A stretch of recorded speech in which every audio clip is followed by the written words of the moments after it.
octobre, par là, fin octobre, novembre, de belles journées, elles sortent. D'accord. Elles viennent près des ruches, non pas pour attraper des abeilles, elles cherchent le sucré. Oui, elles cherchent à se nourrir, oui. En lui mettant des résidus d'alvéoles avec quelques restes de miel, vous lui mettez, il se pose dessus pour se nourrir. Donc là, ça veut dire que ça serait intéressant de piéger en septembre aussi les fondatrices, quoi. Voilà, mais non pas de les empoisonner avec un produit, parce qu'il n'y a plus de nid.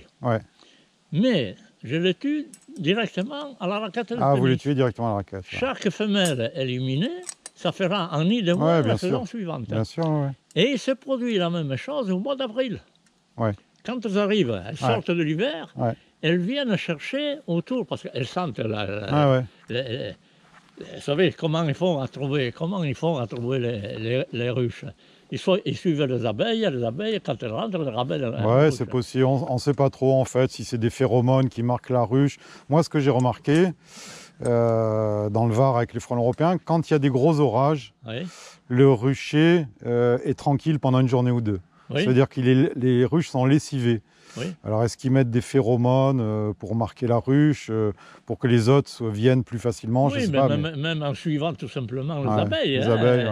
Quand elles reviennent rapporter leur récolte, ils les suivent. D'accord. Et alors, là, la femelle, qu'elle vient se nourrir aussi, avant de démarrer son premier petit nid qu'elle fait. Le nid primaire, eh bien, là, c'est important aussi de faire la même chose, de les attirer par des résidus de miel et de les tuer carrément à la raquette. Ce n'est pas la peine d'aller empoisonner autour des ruches avec les produits, puisqu'on peut la tuer et chaque... Donc ça, c'est à partir de quand, chez nous, ici, qu'il faut les tuer à la raquette, vous dites? C'est-à-dire, mois de fin octobre, novembre, il suffit qu'il y ait une belle semaine, ils arrivent. Elles arrivent, elles sortent. Ou alors... Après passer l'hiver, pas les froids de l'hiver, déjà début avril. Ça dépend du temps en une semaine. Donc début avril, c'est pas ce procédé, c'est vraiment les tuer physiquement à la raquette. Parce que là, elles ne viennent pas faire la chasse pour attraper l'abeille et pour l'amener, pour se nourrir elles-mêmes. Elles viennent chercher du sucré. D'accord. Le miel. Ok. Voilà. Bon. Bah écoutez, merci beaucoup, vraiment. Bien, écoutez, moi ce que je souhaite, c'est que ça se diffuse. C'est pour ça que je suis là. Une fois, c'est que moi qui le fais. Ils viennent un peu plus tard, mais ils viennent des alentours chaque année. Les nids. Moi, c'est ce que j'ai remarqué en ce moment sur les trabuquets, parce qu'il y avait beaucoup de nids, j'en ai tué beaucoup. Et là, maintenant, les rotations, c'est-à-dire que quand il y a des vagues de frelons asiatiques, ils viennent par 2, 3 d'un coup. Bon, je les marque, comme vous, enfin différemment, mais je le fais, je le marque. Et après, ils repartent et pendant une demi-heure, 3/4 d'heure, il n'y a plus rien. Puis il en revient 2, 3. Mais il faut de plus en plus de temps pour qu'ils arrivent, quoi. Voilà, ils doivent venir de plus loin. Voilà, ils viennent de plus loin. Mais là, ce qui est bien, c'est qu'il y a... Déjà, ils ne se battent plus devant les ruches, donc il n'y a plus plusieurs nids, il n'y en a plus qu'un. Et voilà, la pression est comme ici, quoi. Oui, mais quand ils se disputent la place, ça veut dire qu'ils viennent de nids différents. Oui, bien sûr, bien sûr. Merci beaucoup, Monsieur Sotil. Et puis, je vous enverrai le lien pour que vous puissiez regarder ça. Et il y a plein de gens qui vont qui attendaient votre vidéo. Il faut le diffuser le plus possible. On va essayer. C'est simple à faire, c'est pas cher. Regardez, c'est un système tout à fait rude, simple.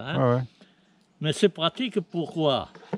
Parce que si vous n'avez pas une casserole, tout simplement, avec un manche comme ça vous permet de la tenir avec une main. Bien sûr. Et non pas couvrir les puisettes avec, parce qu'il s'envole vers le haut toujours. Il faut le prendre et tourner aussitôt. Ah, mais c'est parfait, ça. C'est parfait. Voilà. Et alors là, il n'est pas blessé, et il a le temps de tourner. Ça vous permet avec une main de tenir les deux, avec l'autre main, prendre les pulvérisateurs que vous avez déjà préparés, et vous pouvez le faire seul. Voilà. Et après, ceux qui ne veulent pas utiliser ce produit peuvent mettre autre chose. S'ils veulent mettre de la permétrine, d'autres produits moins forts, mais est-ce que ça va marcher? Moi, j'ai essayé la permétrine, ça ne marche pas. Non, mais le mieux, c'est que ce produit-là, il est efficace sans être nocif pour l'homme et pour le mammifère. Oui, bien sûr. C'est spécial pour le puce, pour les insectes. Voilà. Merci beaucoup, en tout cas, Monsieur Sotil. Au plaisir.